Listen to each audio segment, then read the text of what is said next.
All through this King River Valley there was Huon Pine. There's still Huon Pine growing down the King River Valley now. There's been a hell of a lot of it taken out over the years, but still a lot more here. All through the Gordon River catchment, Huon Pine grows, most of it in the World Heritage areas now. Still there's timber that comes out born on the rivers that flood occasionally. The men mainly worked those rivers in the summertime, the Dohertys and the Cranes and the Bradshaws and the Morrisons, and waited for the winter floods to bring the wood down to the mouth, where it was generally trapped in a boom, a string of logs 3/4 of the way across the river on a bend that enabled the logs coming down to be trapped. Then they'd be rafted up and towed to the different mills. The logs were branded. They were branded with the brand of each family or mill, and they would be sorted out. There was a bit of poaching went on, of course. Some unscrupulous characters had cut the brand off and put their own brand on, but that's another story. The piners' punts were designed for the river, a bluff bow on them, enabling them to be manoeuvred easily, pulled up on the banks, hardy vessels to be carried and pushed over rocks and things like that. There's a romance in wooden boats. Tasmania has become a part of the wooden boat industry ever since the place was first settled. Huon Pine was the reason for the settlements here. Well, it was traditionally a timber for boat building. The oil in it is pretty special. The methyl eugenol oil is a detractor to insects and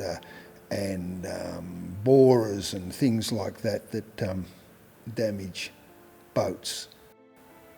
It's become over the years a very, very popular furniture timber, very easy to work generally. The older timber is very mellow and supple, soft. It produces lots of figure as it grows in some cases. Of course, the boat builders aren't looking for that. The boat builders are looking for the long, straight grain. But the furniture makers, they are different. They're looking for the figure in the timber, the burl figure, and the fiddleback figure that we get in the pine. We don't cut the timber like my father cut it.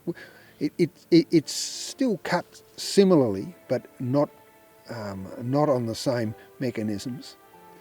We use a bandsaw now because it's the most economical way to do it. So we generally slab the logs, and then we work out whether those logs are best to be sold as the slabs, in the slab form, or best to be cut down on the bench. So some of it we cut down on the bench, and some of it we sell in the log form, in the slab, so a log lot. So that way furniture makers and boat builders have got similar timber to build their projects with.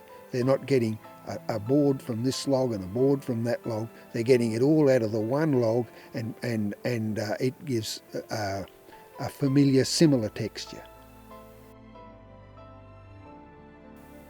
I'm really pleased to see the tradition continuing.